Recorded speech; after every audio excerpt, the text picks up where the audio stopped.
FIA نے کراچی کے علاقے سولجر بازار اور کلفٹن میں کارروائی کرتے ہوئے حوالہ ہنڈی اور غیر قانونی کرنسی ایکسچینج میں ملوث 2 ملزمان کو گرفتار کر لیا۔ گرفتار ملزمان کے قبضے سے 6,200 امریکی ڈالرز اور 3,11,000 عراقی دینار برآمد کر لیے گئے ہیں۔ اس حوالے سے مزید جانتے ہیں 5 نیوز کے بیورو چیف سہیل شبیر سے۔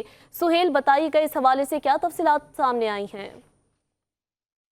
بالکل دیکھیں، یہ FIA کی ٹیم نے جو ہے وہ کلفٹن اور سولجر بازار کے اندر ایک چھاپہ مار کارروائیاں کی ہے، جہاں سے 2 ملزمان کو گرفتار کیا گیا ہے، جن کے حوالے سے بتایا جاتا ہے کہ ملزمان جو ہے وہ غیر قانونی کرنسی ایکسچینج میں ملوث ہیں۔ ملزمان میں ہادی اور ابراہیم شامل ہیں۔ ہادی جو ہے وہ ٹریول ایجنسی کی آڑ میں حوالہ ہنڈی کا کام کر رہا تھا، جبکہ جو ابراہیم ہے یہ جو ہے وہ موبائل فون کی جو ہے وہ شاپ کی آڑ میں جو ہے وہ حوالہ ہنڈی اور غیر قانونی ایکسچینج چلا رہا تھا۔ ملزمان کے قبضے سے مجموعی طور پر 6,200 امریکی ڈالر، 3,11,000 عراقی دینار اور 50,000 روپے جو ہے وہ برآمد ہوئے ہیں۔